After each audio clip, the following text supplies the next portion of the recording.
Bom dia, pessoal.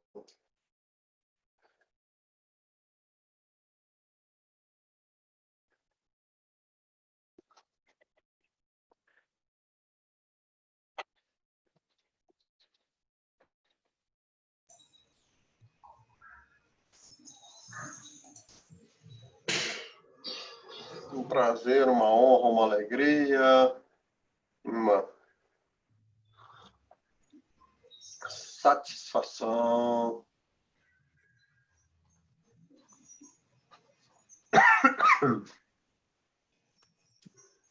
Todos me escutam bem aí?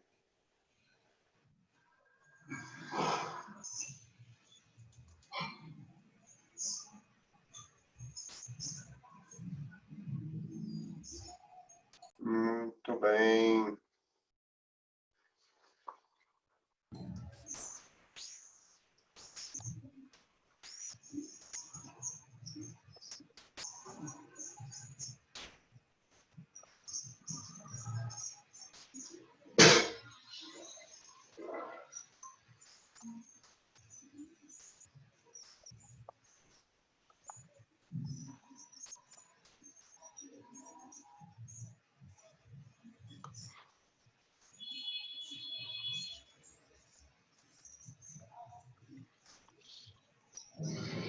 São 9h26, horário de Brasília,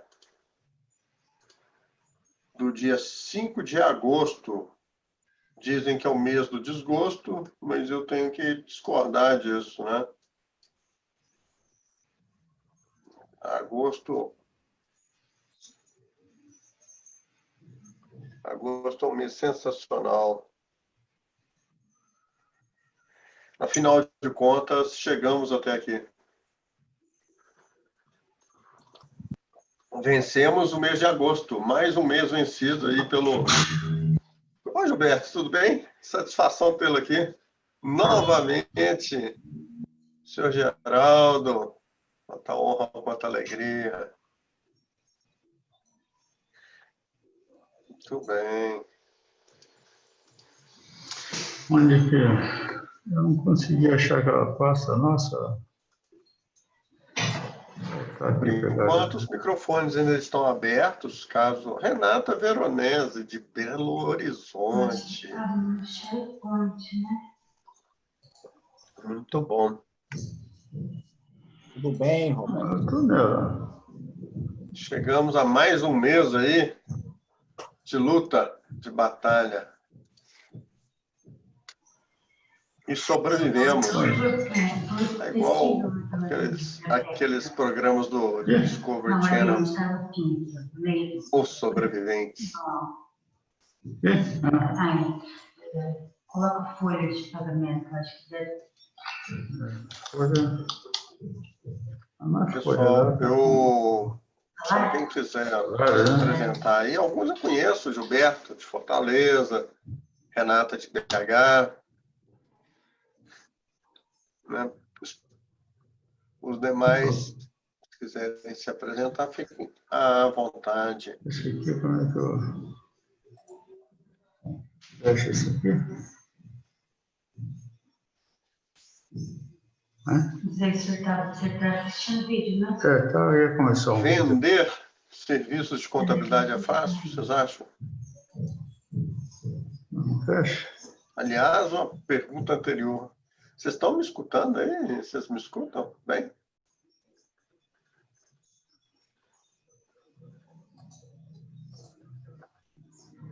Manda pelo menos um joinha aí no bate-papo.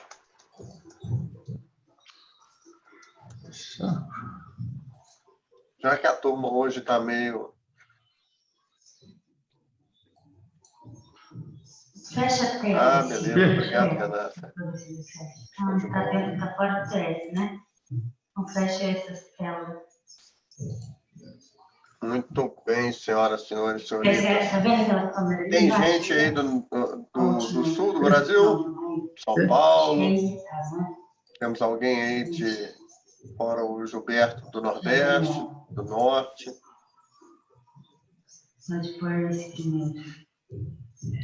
Jaraguá do Sul. Conheço bastante, já fui muito bem em Jaraguá. Da direita. Várias vezes. É.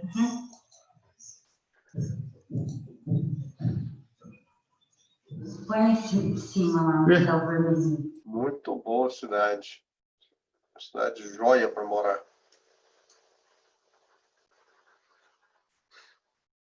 Porto Alegre. Saudade de Porto Alegre também. É o Gustavo Calete?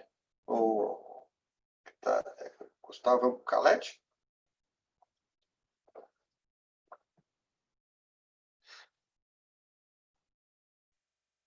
Muito bem, senhores. São 9h30. Eu quero já começar aqui as nossas apresentações, introduções, agradecimentos, agradecer muito ao pessoal do Conferir, a toda a equipe de marketing, Fábio, Tayane, ao Maurício De Luca, que é o fundador do Conferir.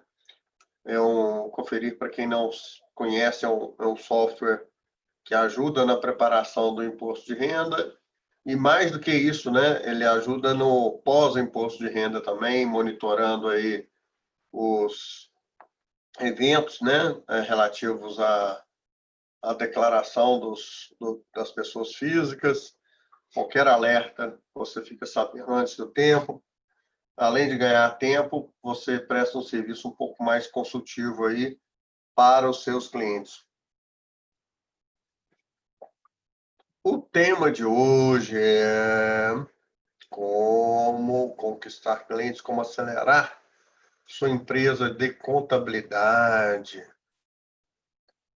Porque realmente, nos dias de hoje, eu acho que tem sido um dos pontos mais importantes aí para o pessoal, né? Engraçado que eu vou até dar um spoiler aqui para vocês, porque eu a cada 2 anos eu faço uma pesquisa no mercado de serviços contábeis, né? Essa pesquisa é bem interessante, agora ela tem um caráter mais científico, que ela é parte do trabalho da tese do mestrado que eu estou fazendo lá nos Estados Unidos. E essa pesquisa tem o objetivo de mensurar aí o nível de maturidade dos escritórios de contabilidade no Brasil. Só para vocês terem uma ideia, eu pretendo também realizar essa mesma pesquisa em Portugal, nos Estados Unidos e talvez em outros países também, se for possível. Tá? Um dos pontos mais importantes que saiu na pesquisa de 2017, e já dando um spoiler aqui na pesquisa desse ano, um dos pontos mais relevantes que tem, uma das preocupações, né, mais constantes para os empreendedores da contabilidade é justamente o crescimento, né, a aceleração do crescimento da carteira de clientes. E é isso que nos torna um pouco diferentes dos demais países, sabe? A gente está num processo de amadurecimento empresarial superior aos demais. Se vocês puderem, né, ao final da nossa conversa, aí, eu vou colocar o link. Se vocês puderem, vocês, por favor, respondam também essa pesquisa, que vai ser interessante.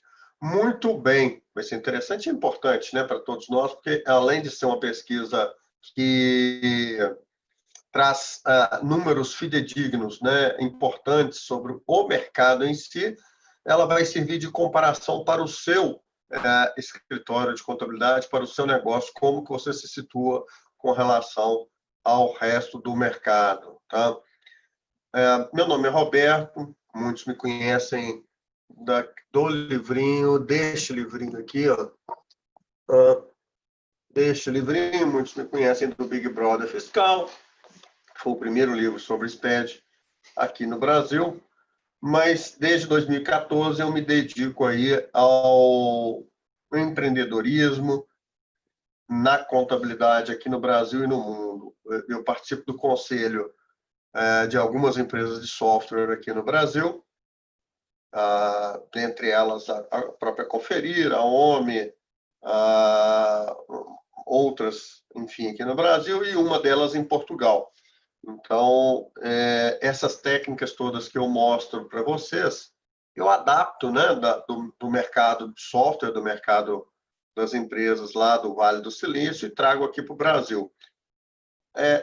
Eu vou fazer uma coisa aqui com vocês, eu vou só bloquear o microfone de vocês temporariamente, tá? Ao final da minha explicação eu abro, mas eu vou pedir para vocês colocarem as perguntas no bate-papo aqui, no bate-papo, para não esquecerem, e eu respondo ao final, abro os microfones para quem quiser comentar, tudo mais, né?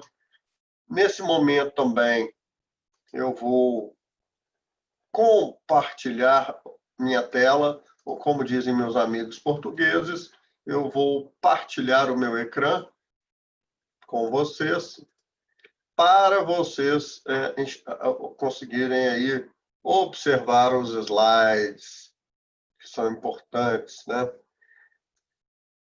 Também, ao mesmo tempo que eu consigo visualizá-los também todos aí, sem problema nenhum, por uma razão muito simples, que eu tenho aqui na minha humilde residência 2 monitores, 3 câmeras. Eu estou totalmente preparado para esse mundo pós-Covid, né? Então, pessoal, todos veem a tela projetada aí? Sim, sim. Faz um joinha, ou então, pelo menos, dá um sim aqui no bate-papo. Sim, joia, joia. Muito obrigado, Carolina. Essa história toda começou lá no Covid, no dia 17 de março, quando eu preparei o manual de sobrevivência das empresas nos tempos de crise, né? Muitos que estão aqui assistiram, o Gilberto assistiu umas 4 vezes, a Renata assistiu também, e o objetivo principal era calcular o cash runway. Cash runway é o fôlego financeiro da empresa, é o tanto de dinheiro que a empresa tem para sobreviver com receita zero, né? E a equação é muito simples, é só somar o que tem em caixa, o que tem nos bancos de aplicação e dividir pelo gasto mensal, e aí você encontra o fôlego financeiro da empresa. Depois, eu planejei aqui para vocês a parte 2, a fase 2, que mês passado eu fiz aqui para o pessoal do Conferir também, que foi a parte estratégica, né? Um escritório de contabilidade no Brasil, onde nós temos receita mensal recorrente, nós temos 4 estratégias básicas para um escritório de contabilidade. Muita gente acha que para aumentar, para crescer, para ter um escritório melhor, maior, né, do ponto de vista financeiro, o único caminho é aumentar a quantidade de clientes. Isso não é verdade, né? Nós temos pelo menos 4 estratégias macro, 4 estratégias básicas. A primeira é aumentar o ticket médio, aumentar a receita média por cliente. A segunda é aumentar a margem operacional. A terceira é fidelizar os clientes. E a quarta é aumentar a base de clientes. Eu expliquei isso no mês passado, essa aula está disponível na internet, no canal do Conferir, no meu canal no YouTube. Enfim, sugiro que vocês deem uma olhada, quem não viu ainda. Mas a partir do momento em que você toma a decisão de crescer, a gente já entra na fase 3, que é sair da estratégia e ir para o mundo tático. Ou seja, uma vez que você decidiu o que fazer, agora entramos no como fazer, né? O como fazer.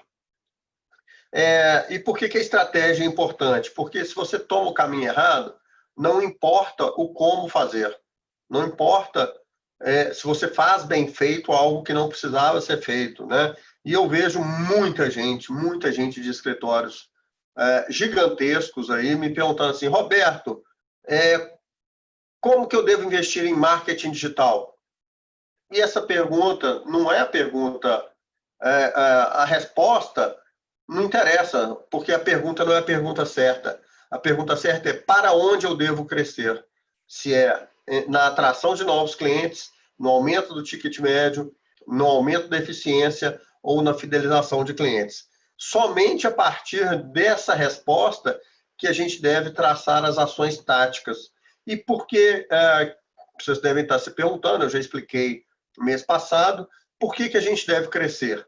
Porque esse senhor, o Michael Eisner, ele foi presidente do conselho e CEO da Disney durante os anos de 1994 e 2005, foi o presidente que durou mais tempo na Disney e que transformou a empresa realmente nessa grande corporação que ela é. Antigamente, a Disney era composta só de parques de entretenimento e hoje ela é uma potência no mundo aí dos negócios. E ele tinha uma frase que era o seguinte, se você não está crescendo, você está morrendo. Por uma razão muito simples, as empresas, mais do que nunca hoje, você que é empreendedor, empreendedora da contabilidade, vive de capital intelectual. E capital intelectual, gente, cientificamente, ele é decomposto em 3 aspectos, né? O capital humano, o capital estrutural e o capital relacional.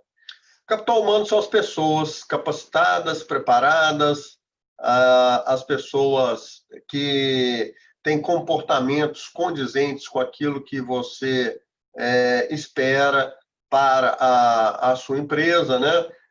E o capital estrutural são as técnicas, as metodologias, os sistemas, enfim, todo aquele arcabouço de infraestrutura metodológica e software que você tem no seu escritório.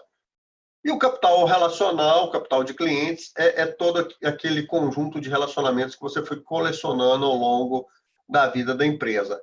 Acontece o seguinte, tanto o capital estrutural quanto o intelectual também são criados por pessoas, né? Ninguém se relaciona com algo, com uma máquina, com um equipamento, né? Na realidade, as pessoas fidelizam-se a outras pessoas e acabam que mesmo a fidelização por marca, né, que acontece muito nas grandes corporações, ela depende da influência das pessoas. Então, hoje em dia, você que vive de capital intelectual, se você não está crescendo, você está morrendo, por uma razão muito simples. Os bons profissionais, os profissionais mais comprometidos, os profissionais mais qualificados, eles querem trabalhar em empresas que abrem oportunidades de carreira para ele. Por isso que mesmo que você seja pequeno, você precisa crescer para abrir oportunidades de manutenção e desenvolvimento dessas pessoas talentosas que trabalham com vocês. Sintomas disso são pessoas boas saindo, pessoas trocando de empresa por 50, 100 reais, pessoas reclamando o tempo inteiro, pessoas apáticas, pessoas que se você não mandar, elas não fazem. Né? Tem uma série de sintomas que dizem isso, mas a cura para todos esses sintomas é muito simples. Vende, que passa, tá? Na realidade, tá doendo, tá ruim, vende, que passa. Os problemas se resolvem, obviamente, não sozinhos, né? Mas não é só uma questão do dinheiro que a venda traz, é uma questão também da possibilidade de crescimento das pessoas nas empresas. E uma das coisas, aqui eu estou fazendo uma introdução, tá, gente, ao processo de planejamento tático de uma empresa, de criação de um plano de marketing prático, objetivo, direto, mas essa introdução é muito importante para vocês terem consciência do grau de importância que é fazer o planejamento. Nós, latinos, ao contrário aí dos anglo-saxões, nórdicos, né, a gente pega e faz primeiro para depois planejar, né? Quem aí que já comprou um aparelho eletrônico, uma televisão, um computador, qualquer coisa, né? E ler o manual, né? Primeiro a gente tenta fazer funcionar, depois depois que não funciona, a gente vai lá no manual, na parte de problemas e tenta resolver o problema. A gente latino é assim, faz primeiro e aprende depois. Os anglo-saxões, os nórdicos, eles leem o manual todo, eles planejam, né? E fazem tudo bonitinho para depois executar. E isso traz para a gente algumas vantagens e outras desvantagens. A gente é muito criativo, a gente sabe sair de situações inusitadas, porém, nós temos muita dificuldade com o planejamento. E todo empresário, ou pelo menos quase todo empresário, é mais ou menos assim. Vou montar meu escritório de contabilidade porque eu sei, né, sair da faculdade, eu entendo bem aí de questões contábeis, tributárias, trabalhistas, enfim, e chamo um amigo que entende de outra coisa, compro um computador, alugo uma sala, compro um telefone e abri meu escritório. E aí rezo para o cliente aparecer, né? Na realidade, quando o padeiro monta a padaria é a mesma coisa, quando o engenheiro monta a construtora é a mesma coisa, né? E fica dependendo do relacionamento dos amigos para começar a empresa. E o que motiva um empreendedor a abrir a empresa dele no primeiro momento é aquela característica que ele acredita que ele sabe fazer bem feito alguma coisa. O padeiro sabe fazer bem feito bolo, biscoito, né? Pães, roscas, etc, etc. Então, ele abre o negócio e está ali o tempo inteiro preocupado em fazer aquilo que ele sabe fazer bem feito. Acontece que o mundo é um pouco diferente da realidade, né? Ele é como se ele tivesse sabe aqueles pratos giratórios que tem um bastãozinho que ele fica girando assim o tempo inteiro? Esse é o prato da operação. Então, ele fica o dia inteiro preocupado com a operação. Aí ele não tem férias, ele não tem 13º, ele não pode ficar doente, porque se ele sair da operação, o bastão para de girar e o prato cai, né? Com o passar do tempo, ele descobre que ele tem outro bastão, que é o bastão da gestão, ele vai para o nível tático, ele começa a controlar processos, qualidade, entregas, custos, prazos, e aí começa a gerar os dois bastões. O problema é que quando o pão começa a ficar ruim, né, ou os clientes começam a reclamar, ele para de olhar o bastão da gestão, esse prato cai para ele consertar o de cá, né? Até o dia que ele descobre que o segredo do sucesso de uma empresa longeva, né, uma empresa de sucesso mesmo ao longo do tempo, é delegar esses dois bastões para a equipe, né? Se ele não delegar, ele não cresce, por isso que se você não está crescendo, você está morrendo. E assumir o bastão da estratégia, que é descobrir para onde que eu vou, se é que meu negócio vai continuar existindo daqui a um tempo, né? Então, quando o mundo recebe, né, é confrontado com situações disruptivas, seja do ponto de vista tecnológico, metodológico ou pandemias, né, crises, guerras, crises econômicas, quem está com o bastão estratégico consegue se adequar muito mais rapidamente do que quem está com o bastão tático ou operacional. Diga lá, taxistas, hotéis, agências de viagem e todos nós agora com essa pandemia do Covid, né? Na realidade, eu digo que a crise agora não é uma crise pandêmica, sanitária, nem econômica, é uma crise schumpeteriana, né? De Schumpeter. O Schumpeter já foi a primeira pessoa que disse que trabalhou a questão da destruição criativa. Toda vez que há um processo disruptivo, há uma destruição de um modelo de negócios antigo e uma criação de um modelo de negócio novo. Isso incomoda muita gente, mas gera grandes oportunidades e é o que nós estamos vivendo nesse momento, né?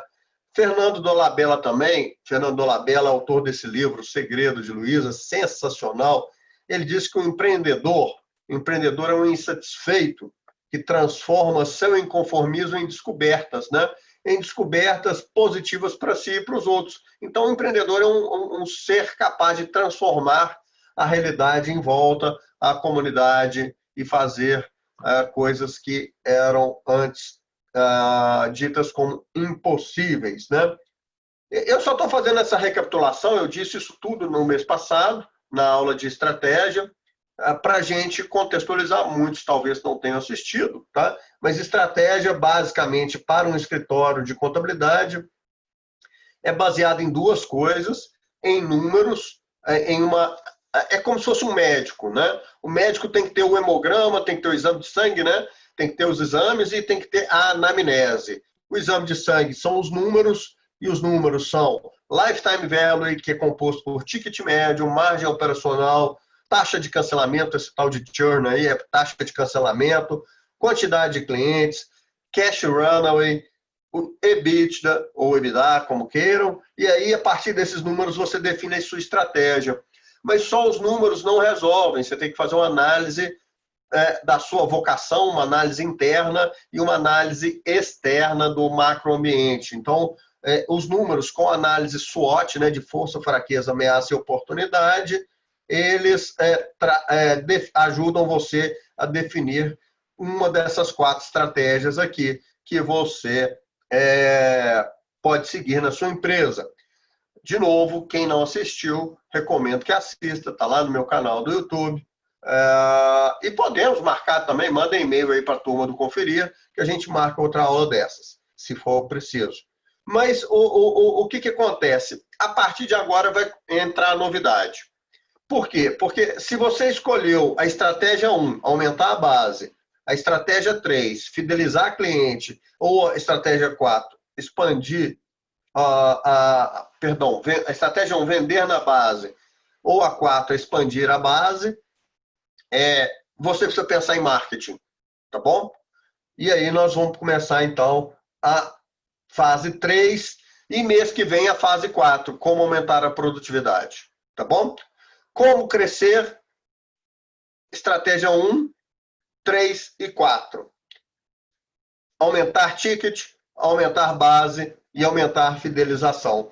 Não tem jeito de fazer isso de forma estruturada sem um bom plano de marketing. Senão, se você pode até tentar, mas você vai fazer voo de galinha. Eu já vi muita gente fazendo voo de galinha. Sabe o que é voo de galinha, né? Sobe, cai, aí contrata, faz campanha de rede social, faz campanha de marketing digital, faz campanha de não sei o que lá, de rádio, de TV, e vira voo de galinha. Não funciona, não dá sustentação, e aí você fala que o marketing tal não funciona, que o rádio não funciona, que a marketing de conteúdo não funciona, e na prática o que faltou foi um bom planejamento. Não é a ferramenta que não funciona, é o seu plano que foi mal elaborado, né?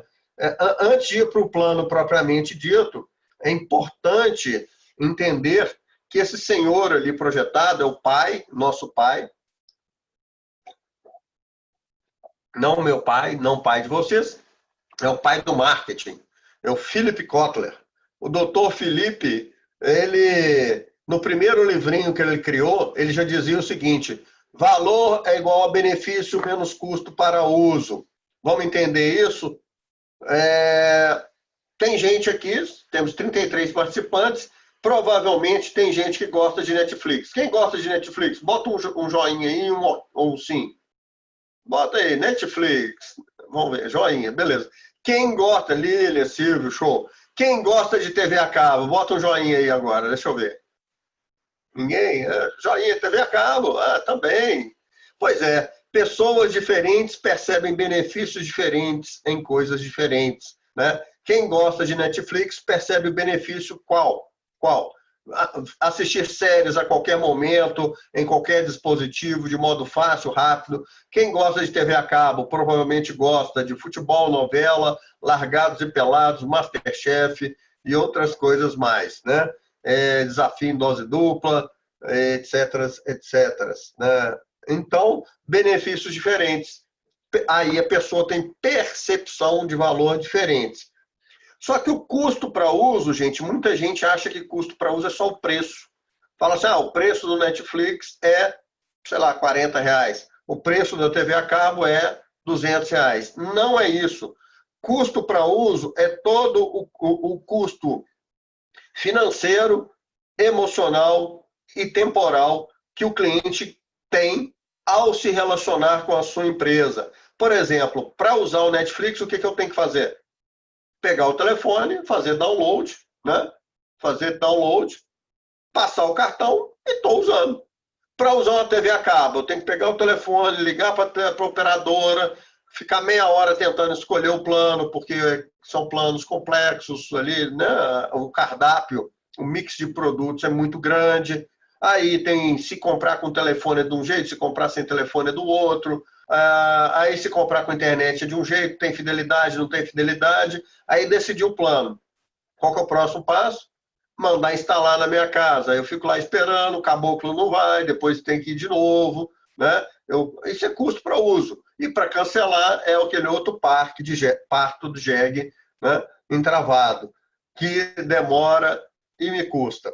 Então, o valor que o seu cliente percebe de você não é o valor intrínseco ao seu serviço, né? O valor que o seu cliente percebe de você é o benefício que ele recebe menos o custo para o uso do seu serviço. Só para dar um exemplo, vocês acham que em entregar os documentos, o seu cliente pegar aqueles documentos todos lá, colocar naquele envelope pardo e te entregar ou entregar para o seu motoboy, está de qual lado da equação? Está do lado do benefício ou do custo para uso? O cliente enxerga entregar documentos para o escritório de contabilidade como benefício? Se fosse benefício, ele faria fila na porta do seu escritório, como o pessoal faz fila na porta da Apple para comprar iPhone novo, né, gente? Ele enxerga como custo para uso. Então, o segredo aí, que não é segredo nenhum, isso está no livro do Philip Kotler desde 1970, é entender quais as dores que você alivia, quais as alegrias que você gera, quais as tarefas que o seu cliente executa para usar o seu serviço e qual é o seu preço, né? Como que se aumenta o valor de uma empresa, da percepção de valor de um serviço? Aumentando benefícios. Então, hoje, se a dor que você alivia para o seu cliente é só redução de multas, né? Por exemplo, produção de DAS, DAF, DFS, recibo de prolabore, balanço balancete, expédia social. A dor que você alivia para ele é redução de multas e redução de fiscalização. Qual é a alegria que você gera para ele? Se você não gera alegria nenhuma e todos os escritórios de contabilidade da sua região aliviam a mesma dor, que é a dor fiscal, a decisão de compra dele vai ser baseada no custo para uso. Basicamente, preço. Como que muda essa equação? Você, por exemplo, pode eliminar uma tarefa dele.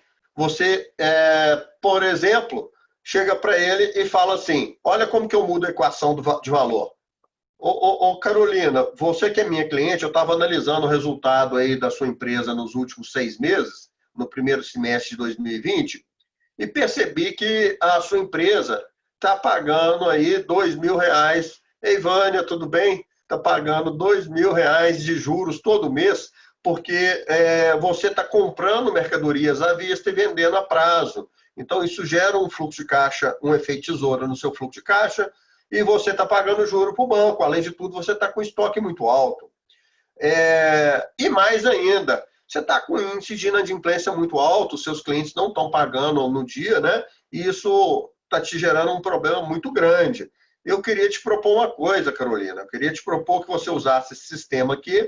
É um sistema que vai te ajudar a controlar os boletos, as suas compras, o seu estoque.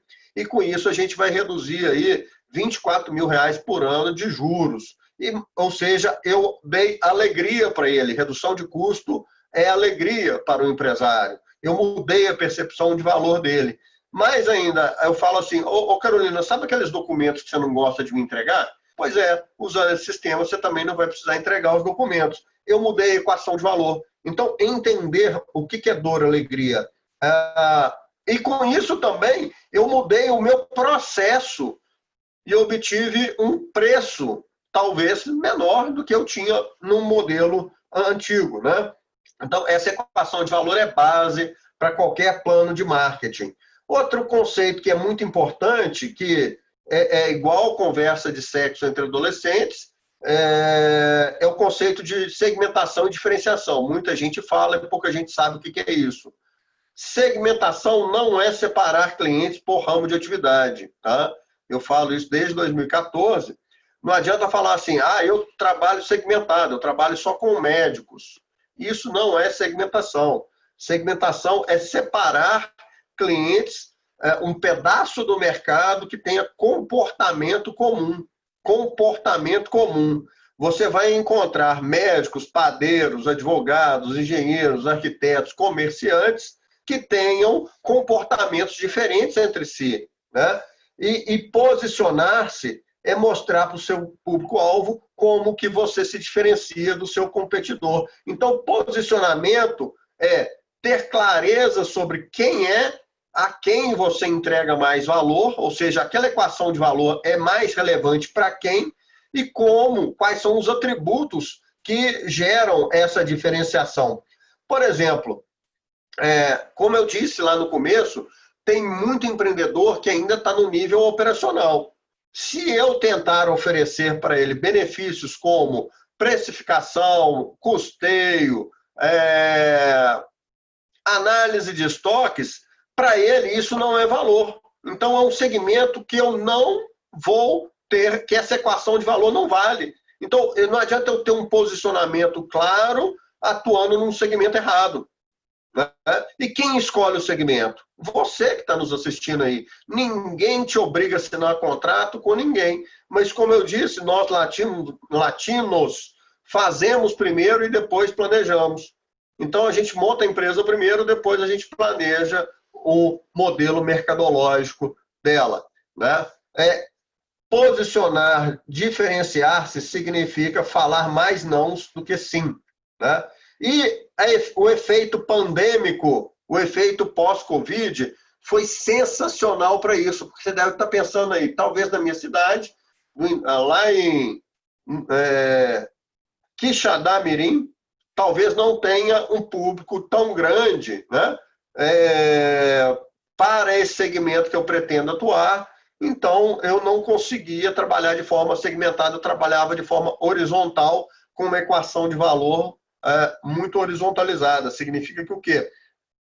Que eu não consigo atender de forma diferenciada. Com a pandemia, as barreiras geográficas foram drasticamente reduzidas, então a gente consegue atuar em nível nacional e até mesmo em nível internacional.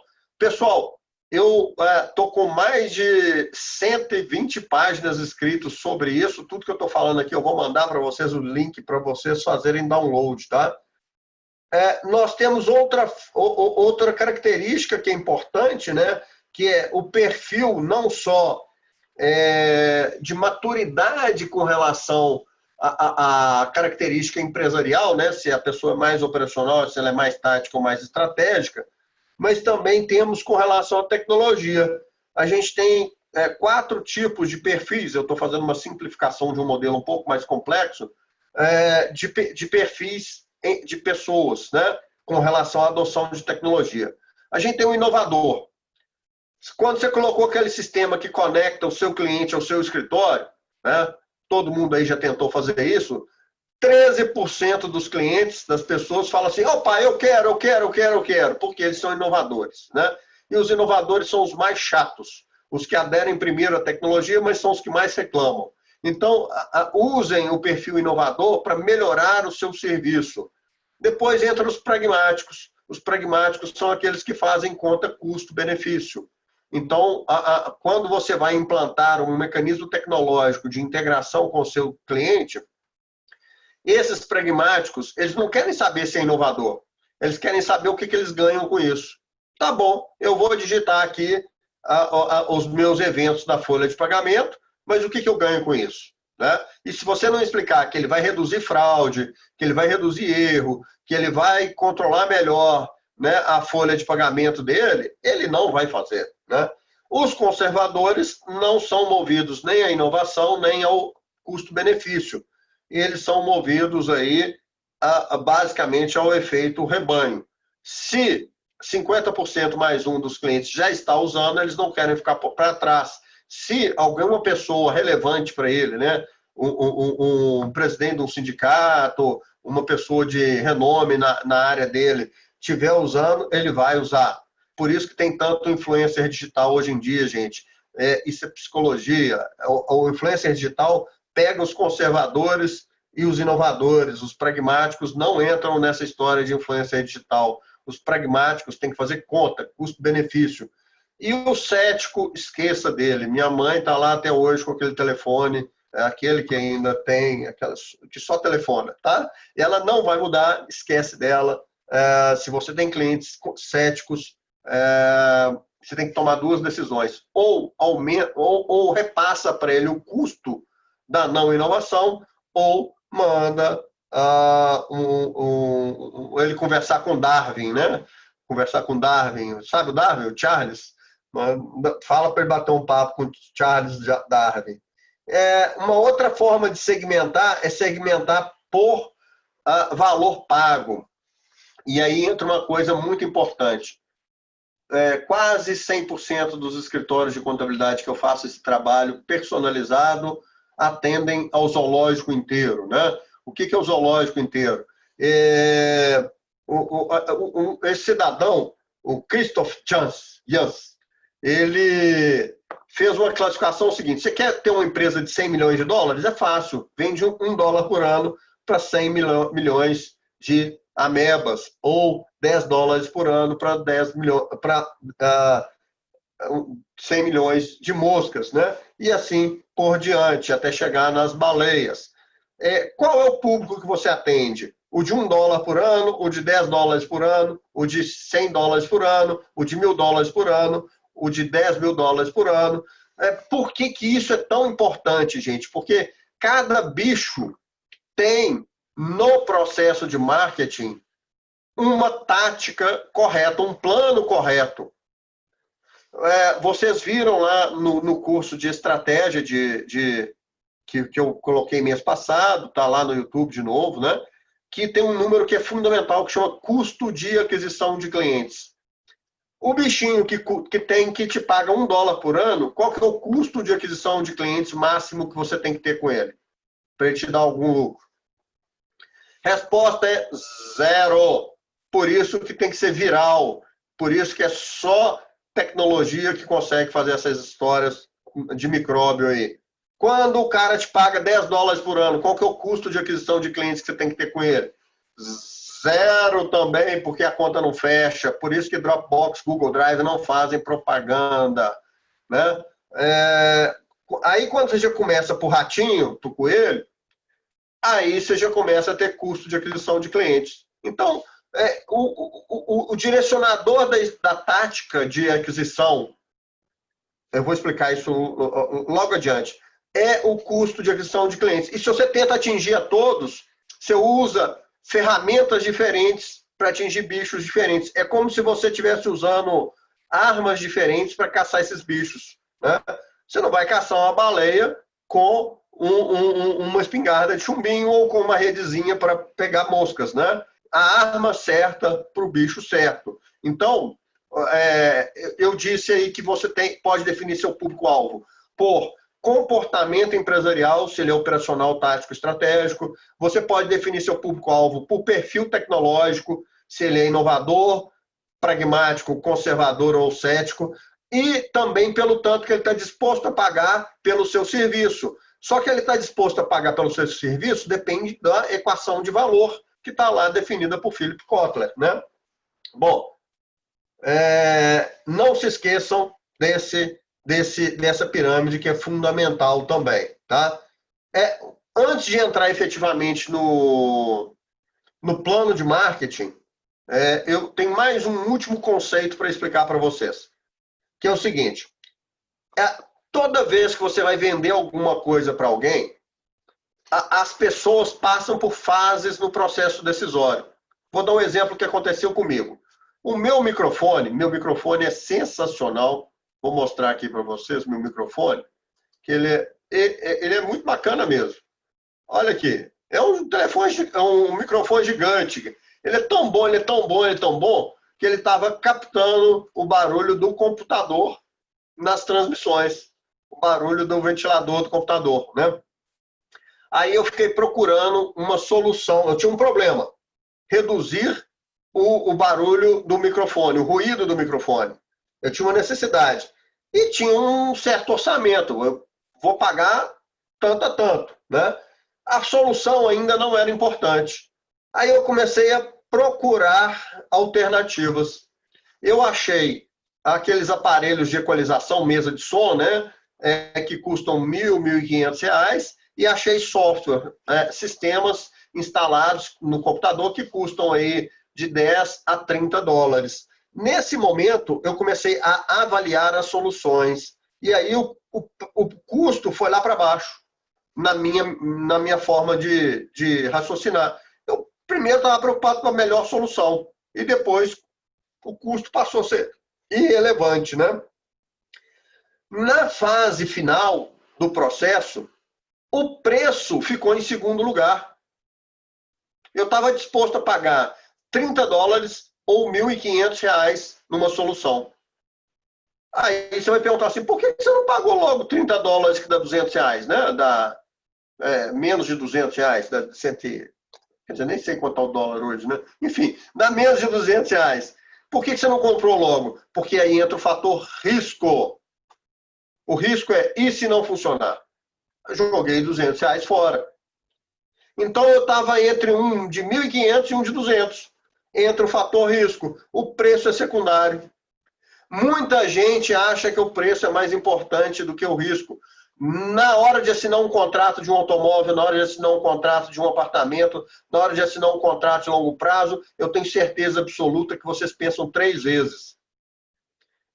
E aí o preço já não é mais relevante, né? Preço não é fator de decisão de compra.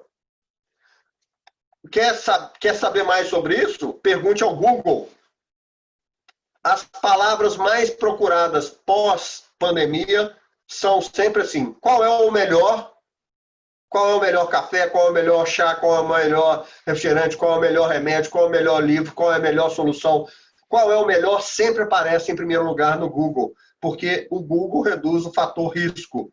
E aí as avaliações, o reclame aqui, as estrelinhas eliminam o fator risco. Esse conceito é fundamental para desmistificar que o mercado só compra preço. Isso não é verdade.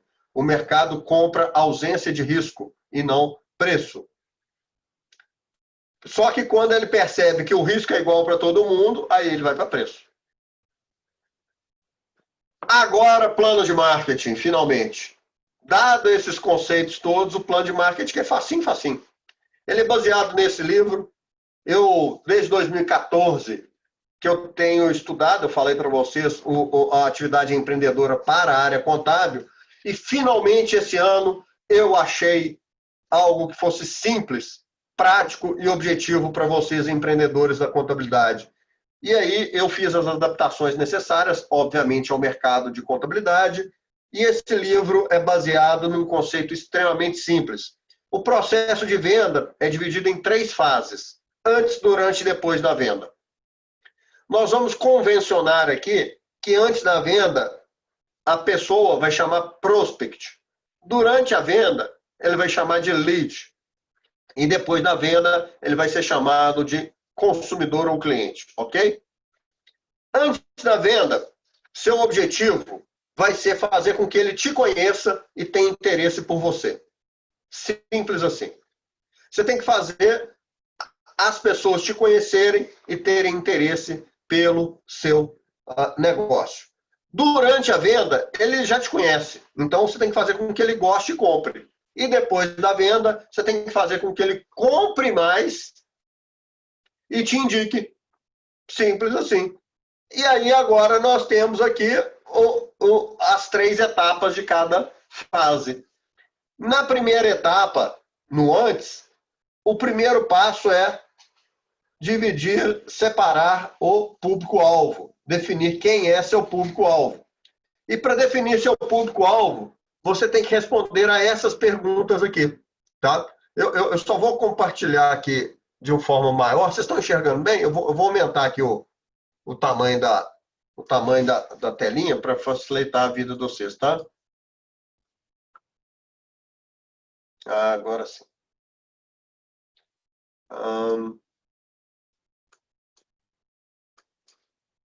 Compartilhar.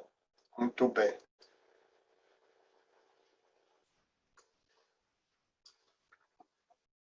Público-alvo. Primeiro passo. Quem é seu público-alvo? Primeira pergunta. O quanto você gostaria de trabalhar com esse público-alvo? O quanto esse público-alvo está disposto a pagar pelo seu evento, pelos seus serviços? Lembra lá dos bichinhos? Essa pergunta é: qual é o bichinho que você está caçando? É o bichinho de $1? É o bichinho de $100? Ou o bichinho de $10 mil? Né? O quanto você é eficiente para ele? Ou seja, qual é a margem operacional? O tanto que você está preparado para trabalhar com esse cliente? E aí volta naquela coisa da estratégia, né? Naqueles números. Se você pegar a sua carteira de clientes hoje e separar ticket médio, por exemplo, abaixo de 1.000 e acima de 1.000, você vai perceber claramente que você tem margens operacionais diferentes. E aí você vai ver qual é a margem operacional que você tem, como é que sua empresa está mais preparada para atender. Quais são as dores funcionais do seu público-alvo? O que é dor funcional? É a dor no exercício da atividade dele.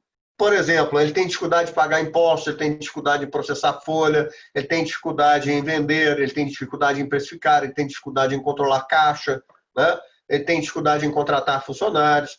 Quais são as dores emocionais dele, né? Dor emocional. Por exemplo, existem alguns negócios que são típicos de casais, né? Pessoas já mais amadurecidas, casadas. Então, a dor emocional dele é ele passar pouco tempo com os filhos, ter pouco tempo para tirar férias, com a família, enfim. O que incomoda ele do ponto de vista emocional? O que gera alegria para ele? É vender mais, é passar férias com a família, é atender bem ao cliente. Quais as tarefas que ele executa e gosta? Quais as tarefas que ele executa e não gosta?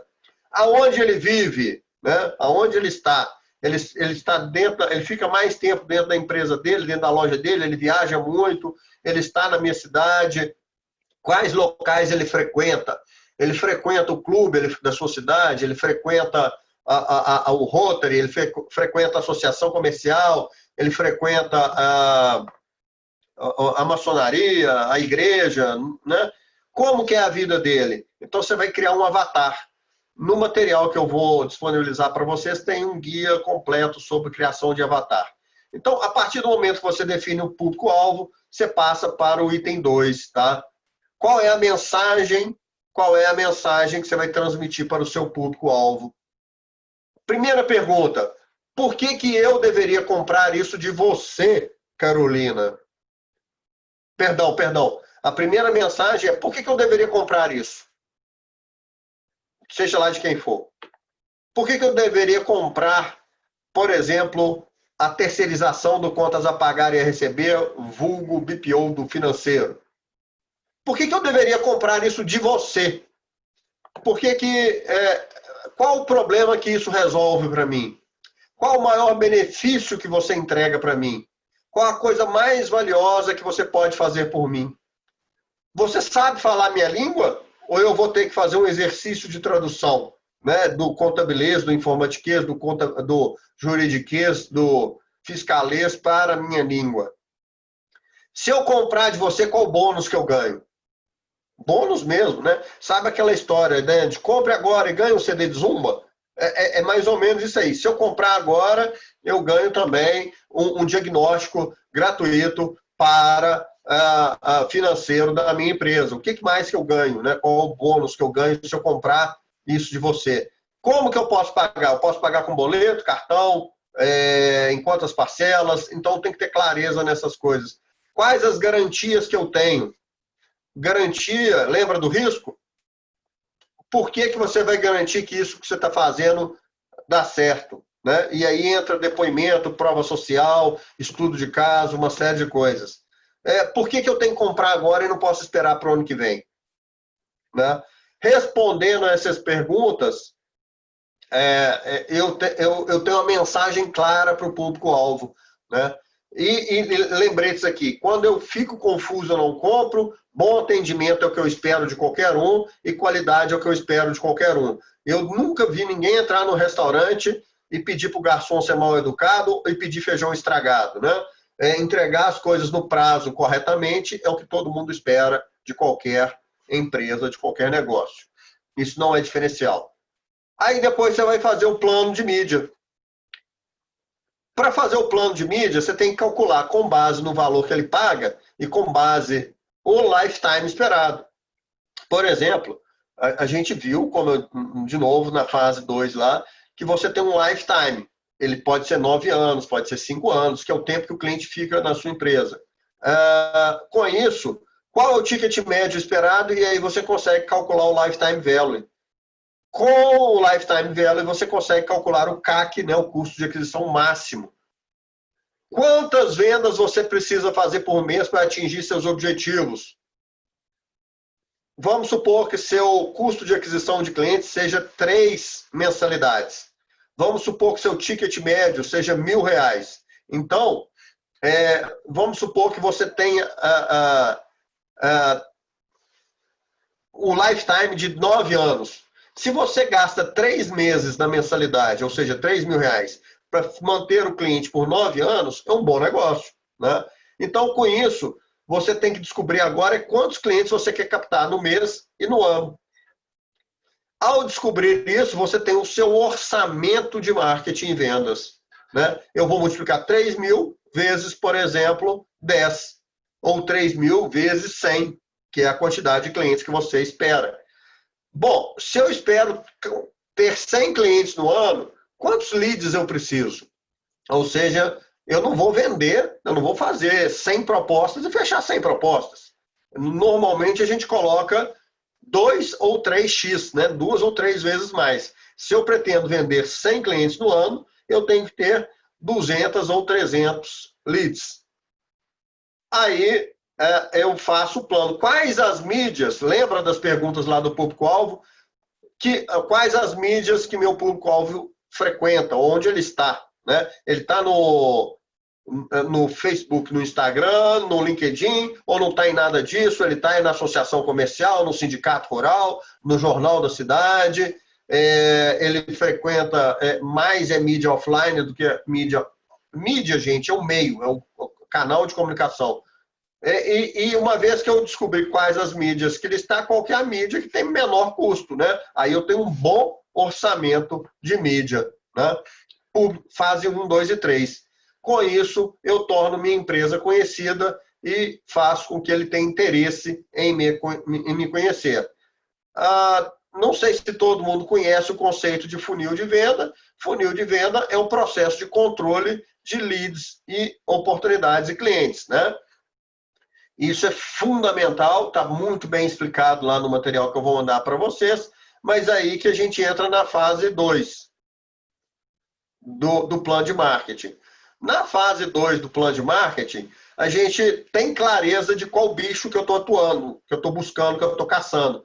Se for um bicho muito pequeno, eu tenho que usar essa sigla PLG. PLG é Product Lead Growth. Ou seja, eu vou crescer com base em produto.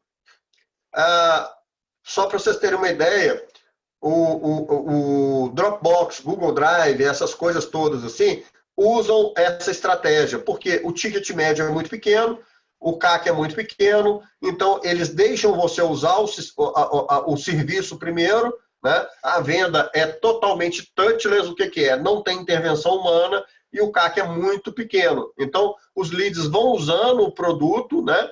E, num certo momento, a venda é feita por autoatendimento, touchless, né? Quando o ticket médio é um pouco maior, você usa esse MLG, é o Market Lead Growth, crescimento baseado em marketing. Ou seja, você busca leads via inbound marketing, né? Via marketing digital, faz vendas internas por telefone, ou o que eles chamam de inside sales, e o CAC é um pouco maior, mas ainda assim você consegue ter escala, porque as vendas são feitas por telefone. Você pode vender para o Brasil inteiro e aí você tem uma venda baseada em marketing, uma venda baseada em produto. Quando a venda é baseada em vendedor, você tem vendas outbound, né?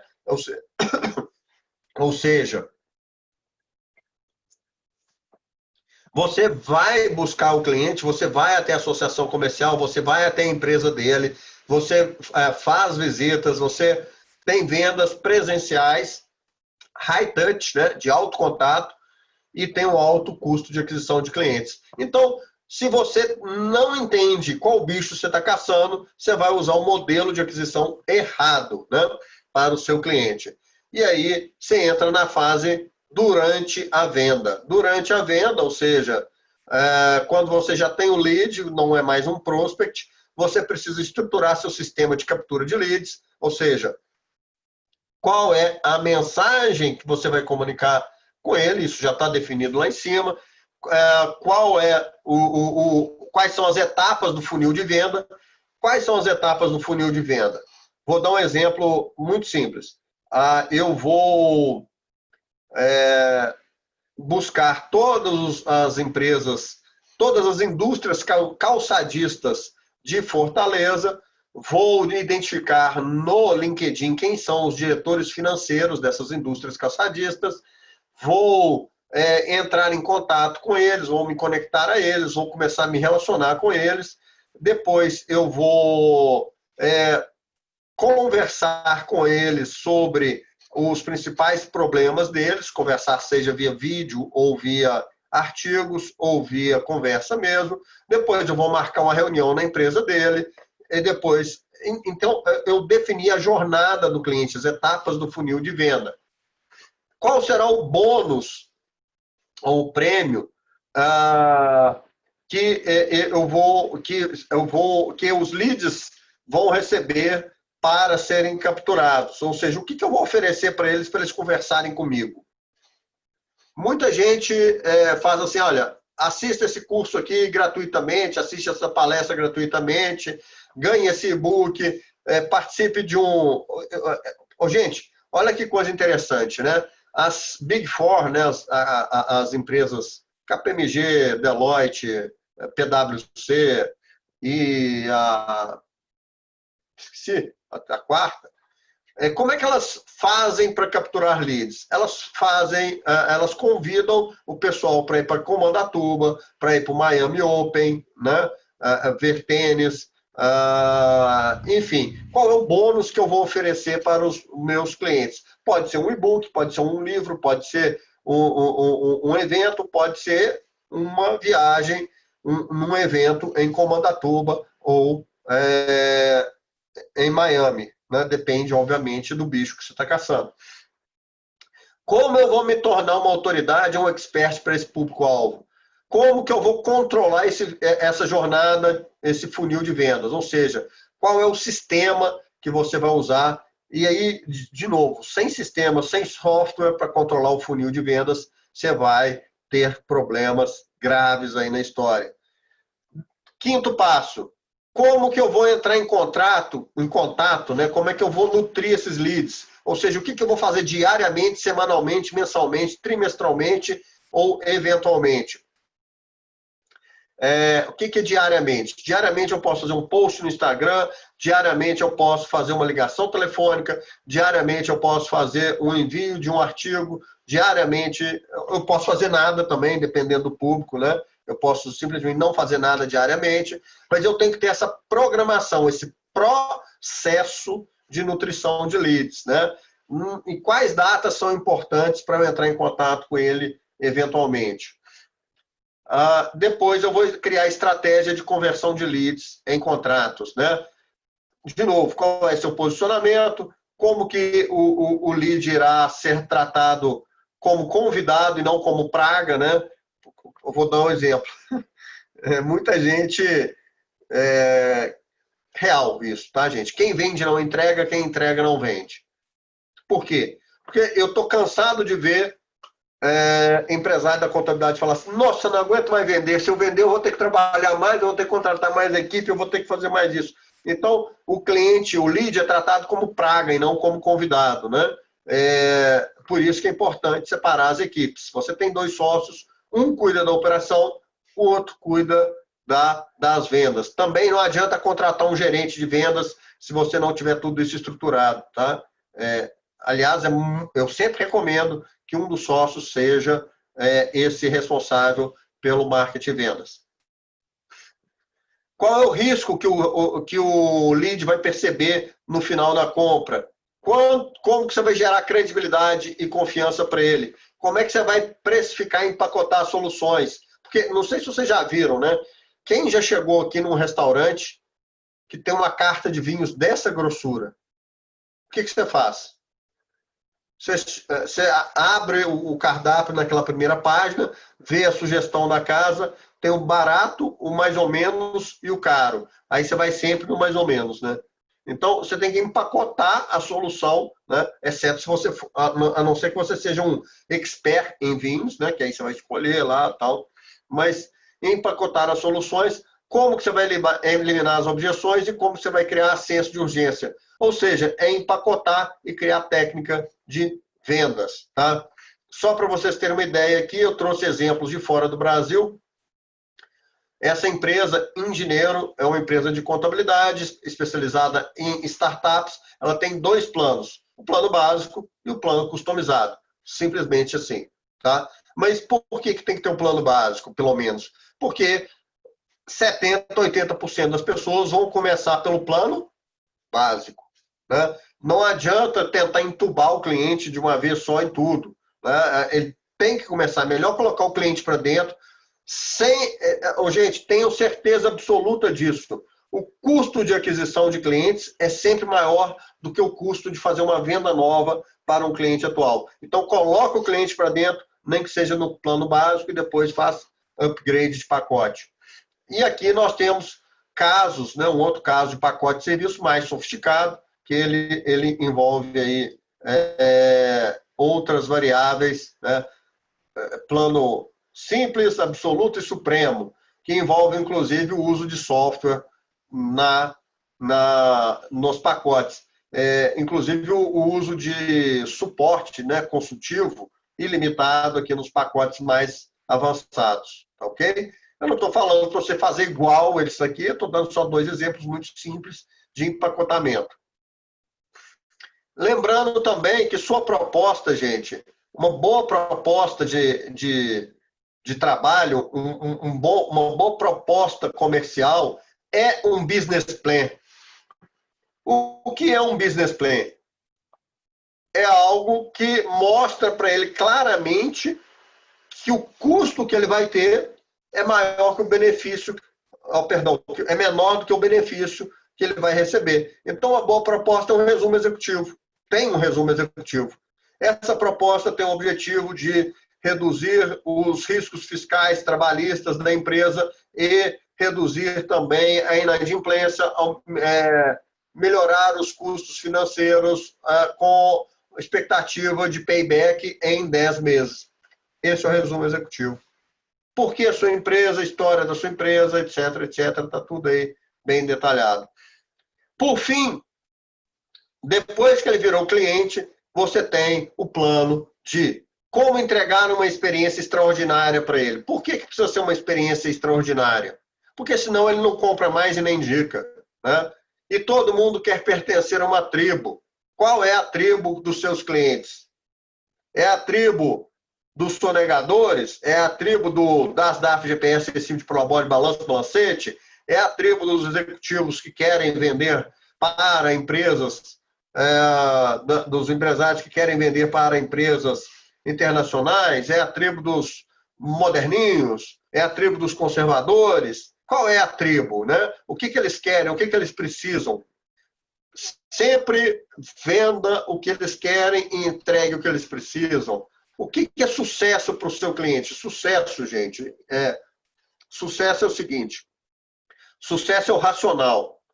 Por exemplo, quando você vai ao médico, o sucesso para você é o tratamento, né? É sair dali curado. Experiência é a parte sensitiva da coisa, é a parte emocional da coisa, né? é o que você sente, o que você cheira, o que você vê, o que você ouve dos seus clientes. Então, como que você vai criar um clima teatral nos seus serviços? Como assim clima teatral, gente? Clima teatral. Sim, senhor. Mas eu sou escritório de contabilidade. Pois é, qual o papel que você está interpretando? É o papel de escritório moderninho para atender as startups ou o papel de escritório tradicional para atender os clientes tradicionais? Tem vários papéis que você pode interpretar aí ao longo do tempo. Qual que é o enredo da empresa, né? Qual a história que você vai contar para os seus clientes?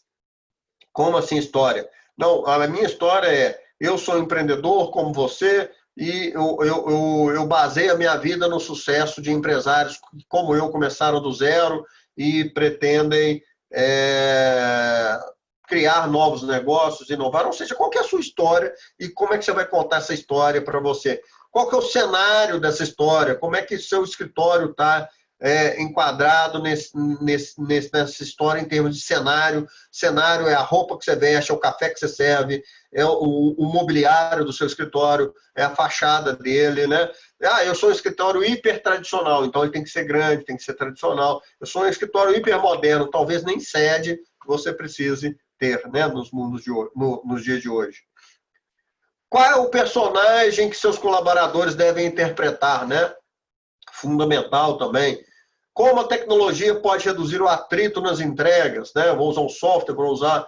que eu vou usar um software para capturar os documentos, para capturar as notas eletrônicas, para evitar que ocorram erros, né? Como que você vai construir esse relacionamento com a tribo e como é que você explica para o seu cliente todo esse processo de entrega, né? Ou seja, como é que você coloca o cliente para dentro? Isso chama-se onboarding, né? Até no avião tem isso, no escritório de contabilidade tem que ter também. Como aumentar o lifetime value do cliente, ou seja, o que você vai fazer de upsell, de cross-sell, como é que você vai aumentar a frequência de compra, como é que você vai reativar contratos, como é que você vai transformar... Isso aqui é fundamental também, gente. Quem são seus clientes fãs? Quem que te defende a qualquer custo? Quem são os agitadores, né? Aqueles que criam confusão a qualquer preço? Quem são os clientes vampiros? Aqueles que te sugam até não poder mais? E quem são os clientes leopardo? Leopardo é o leopardo das neves, aquele cliente raro, que não te dá trabalho e que te paga muito. Identifique na sua carteira de clientes quem são esses clientes, né? O fã, o agitador, o vampiro, o leopardo, e aos poucos, com o público-alvo novo definido, busque mais fãs e mais leopardos, e aos poucos elimine os agitadores e elimine os vampiros. Qual o NPS da empresa? Também NPS foi explicado na aula anterior, no material está escrito, NPS é Net Promoter Score. Quais são os sinais de que o cliente precisa comprar mais? Quais são os sinais que o cliente irá abandonar a sua empresa?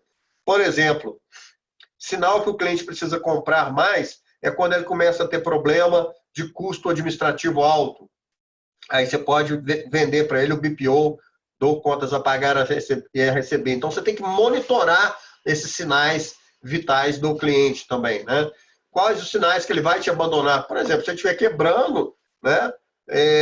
Se você não fizer nada, obviamente, ele vai te abandonar. Ou se você estiver cometendo muitos erros, ou se tiver muitas reclamações, é sinal que ele vai te abandonar.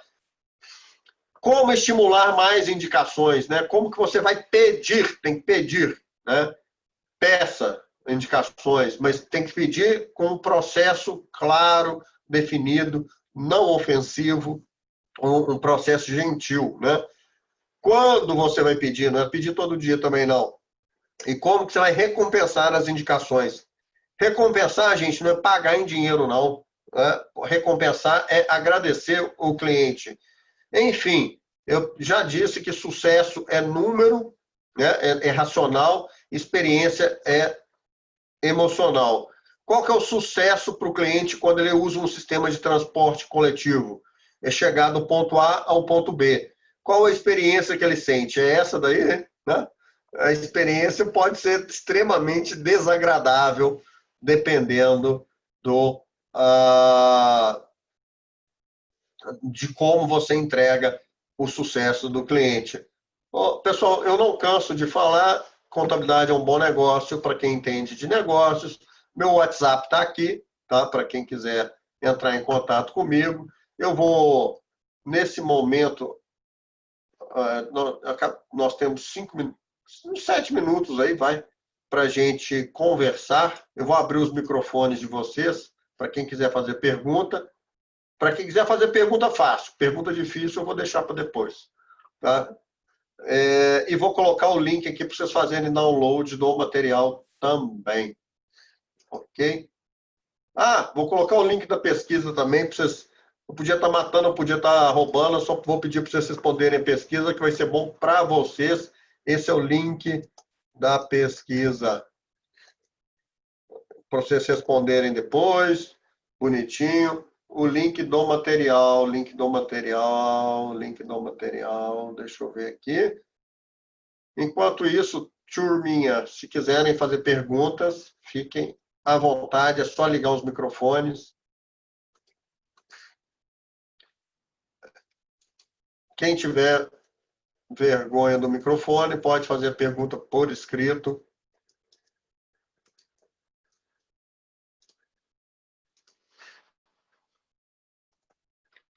Link.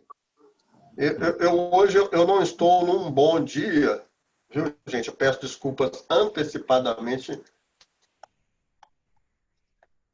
porque eu estou em suspeita de Covid, vocês acreditam?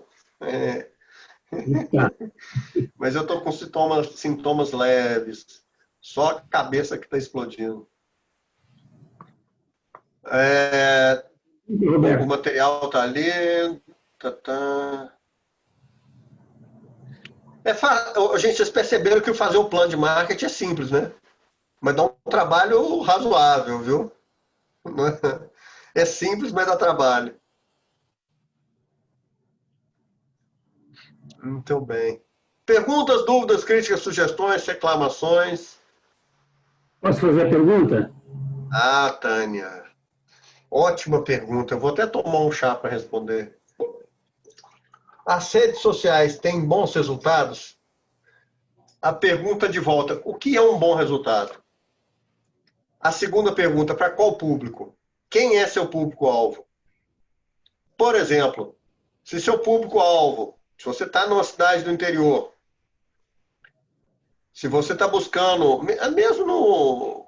Eu conheço um contador gigante, que tem um escritório gigante, que atua com agronegócio. Rede social para ele não funciona, né?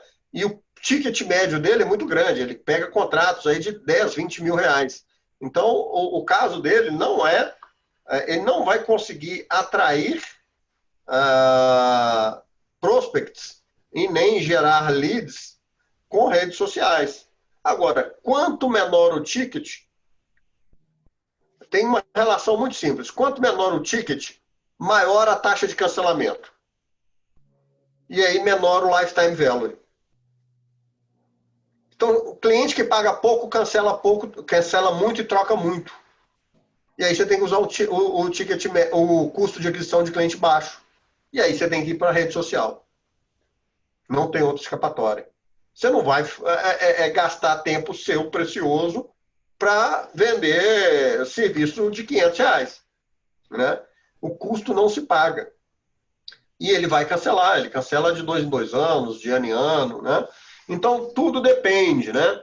Rede social funciona, depende do bicho que você está caçando e depende do seu público-alvo. Eu conheço escritórios que estão vendendo aí, tem ticket médio de R$300, R$400 e que vendem muito por rede social. Mas também eles têm uma taxa de cancelamento de 50% ao ano. Né? É uma decisão de negócios, né? Em inglês o pessoal chama isso de trade-off.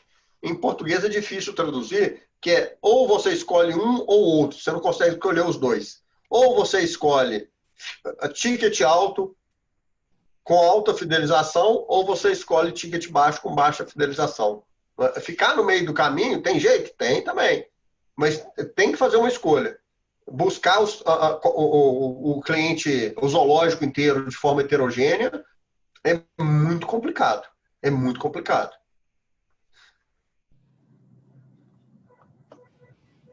Captou, Tânia?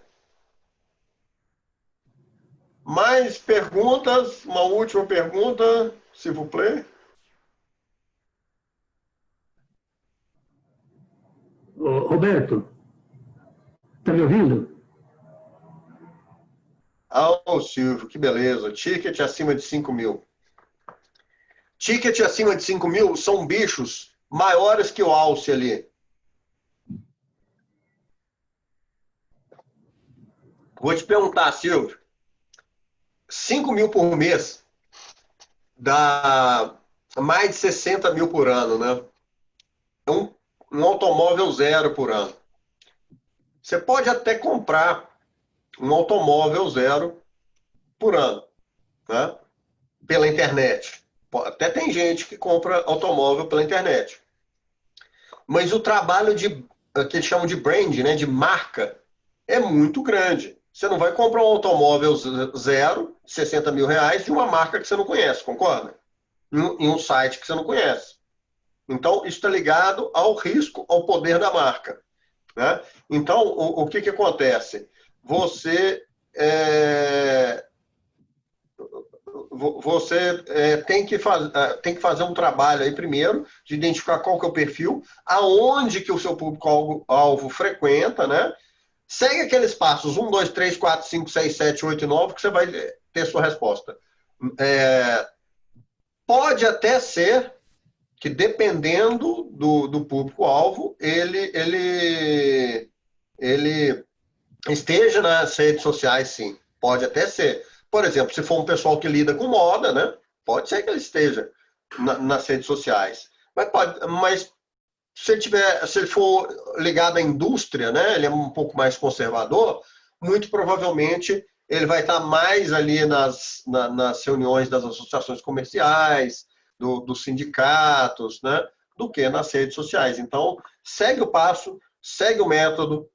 O método ajuda a gente a resolver esses problemas.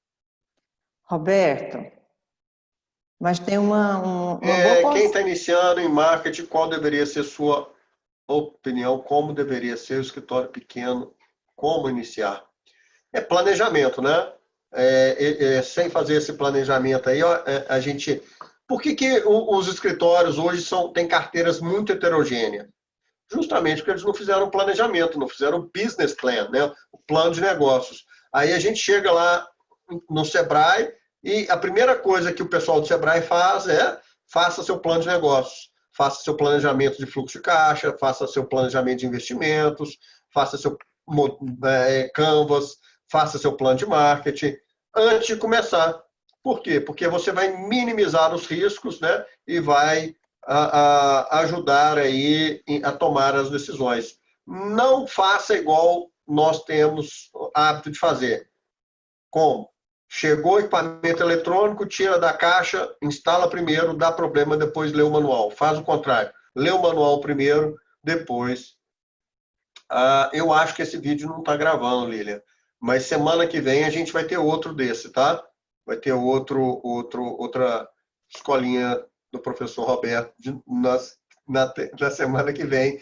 Fica a dica aí. E quem tiver, já me coloco à disposição aí de SESCONs, SESCAPs, CRCs, como sempre, desde março eu estou me colocando à disposição. Se quiserem replicar aí para a turma, eu estou à disposição, é só entrar em contato, eu faço aí com vocês também, sem problema absolutamente nenhum. Tá bom, pessoal? Turma, nós já passamos bastante do horário aqui, né? Era 1h15 que estava previsto. Tá bastante, não, 3 minutos, né? Semana que vem, de novo, o pessoal da Conferir, fica ligado aí no Conferir Online, que nós teremos outra aulinha dessas. Se quiserem fazer pelas entidades, entrem em contato conosco aí, que a gente faz também. Beleza? Tenha uma ótima semana, tenha um ótimo dia. E agora eu vou lá para aquele sofá dar uma descansada. Boa sorte aí, o viu, vídeo está Roberto? sendo gravado, show de bola. Muito obrigado, Fábio. Fábio é sensacional, ele não perde. Então, Fábio, você só corta essa parte que eu vou pro sofá, tá? No vídeo. Um abraço para vocês. Fiquem com Deus, boa semana.